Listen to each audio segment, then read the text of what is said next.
Welcome to TAM-Retail's mini demonstration series. In today's session, we will cover consignments and their use in TAM. I'm going to go ahead and share the application with you. I'm going to start with the back office application in TAM. And what I've got displayed here is a SKU in TAM in the SKU program. The first thing that I want to point out is that consignment items can be created one of two ways in TAM. They can be created as inventory tracking items or non-inventory tracking items. And what I mean by that is that the item can either track inventory, cost of goods, inventory value, and would have to then be received into the system each time a consignment item is established to indicate the number of units that are on hand and sold. Or it can be tracked as a non-inventory unit, or what would be just a sales keeping unit. This would mean that the consignor would bring the item in, it would be established, it would be price labeled, put on the shelf, but that you wouldn't track inventory levels, you wouldn't track cost of goods, you wouldn't track sales, you wouldn't track anything but sales.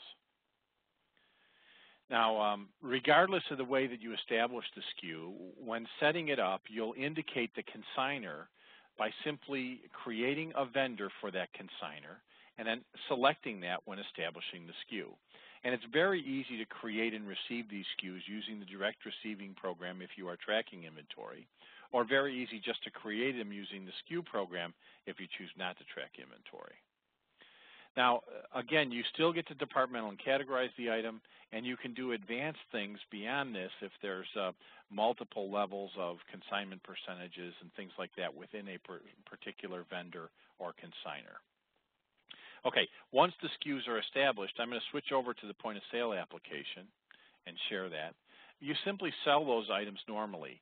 Now again, typically you would scan those items with a barcode, either one that's on the product itself or maybe one that you've produced. If it's an item that doesn't lend itself well to scanning, or if you're doing a demo like I am, you may use the quick SKU buttons. All you do is simply scan the items, indicate the quantity, sell them normally through the program.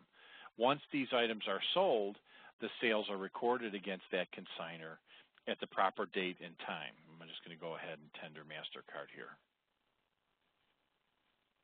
Okay, now let's return back to the office application. Once we've sold the items, it's very easy for you to run some very important consignment or commission payment reports.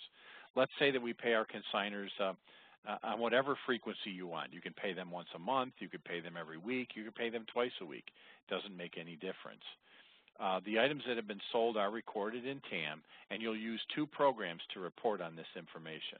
The first program that you'll use is in the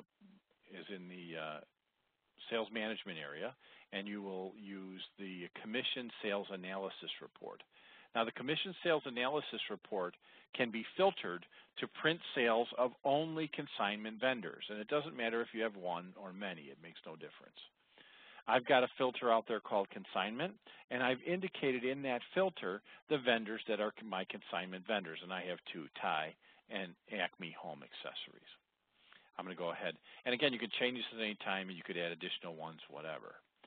So then at that point, I can also indicate the percentage or commission rate that I'm going to pay on these sales. I pay all of my consignors flat across the board 50%. If it's a little more complicated than that, we'll talk about that in just a second. But let's say for simplicity's sake, I pay all of mine 50% across the board. So I indicate my consignment vendors, I indicate my commission rate, and I indicate the period of time that I want to run the report for. So whether it's this month, last month, whatever it might be, it makes no difference, okay?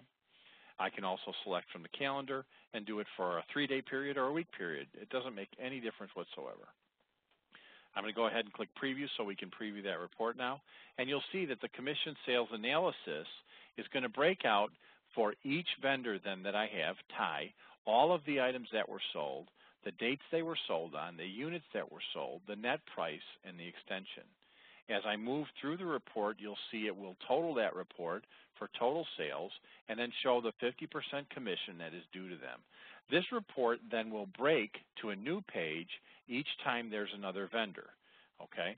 So if there was an additional vendor here, I would see it. The next thing that I want to point out is that there's another report in here that is used for providing to your financial people to allow them to produce the checks to make payments. This is the consignment sales or commission sales summary. Again, I'm going to run that for the same period of time. I'm going to filter it with the same filter. I'm going to enter in the same percentage, 50%. All right, so now this shows one vendor and we're all set, okay? Now, again, I'm running this for last month. I'm going to run it for this month again to see some of these sales that we rang. But that's the basic two reports. This one's going to allow you to produce the checks, have a record who's been paid. It's also going to produce that analysis report that's going to go along with the check to the consignor, showing them exactly what inventory has been sold. Now, if it were more complicated, if you had multiple vendors and some of them were being paid at 50% and some were being paid at 45%, then all you would do is create an additional filter, and it would say consignment vendors 45%, and then that would include the vendors that applied to that. Or it would say consignment vendors 50%, and it would include a different set of vendors in it. And you would run two separate reports and produce actually two summary reports and two analysis reports, and that would cover all your vendors. Now, in rare cases, it's even more complicated than that. You may have different percentages between vendor items. If that were to happen, you'll use a user-defined field in TAM. Let me pull up one of my tie items as a consignment item. And you'll notice not only do I indicate tie then as my vendor here, but I also indicate to the right in a user-defined field the consignment percentage that relates to this item. This one's 45%. If I were to pull up another item here,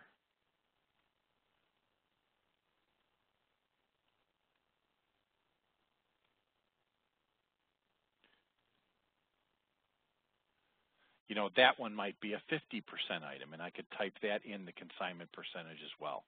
Now, so that's all you have to do is add that additional trait on the SKU, and then when it comes to the filters and you're running your reports, all you do is filter that differently. I've already created a filter out here to demonstrate this example, so let me cancel out of the one I'm in. I've got one out here called 45% consignment. I list all my consignment vendors then and the percentage that's applicable to that. I also do the same thing with the 50%. Then what I would do is simply select that as my filter, and I'd run it for, let's run it for this month, so I've sold some items for that. And then I will indicate that as 45%. This was going to remind me to change it. And I click preview on the screen, and I get my report that indicates the summary. And I also then can run the same report for detailed items. When I'm running the detailed items report, in this case, I'll use the 50% breakdown that I created as well. So if I go 50% here, I change this to 50%, run it for this month, preview it. Now you'll notice that it prints out all the items for that as well. So again, you can take it to just about any level that you want. That'll end our demonstration here at this point. I'm going to return back to the meeting center just for a second. I do want to remind you, if you need more information or a live demonstration, please feel free to contact your account representative, or you can contact us at sales@tamretail.com or the number listed here. Thank you again. How long?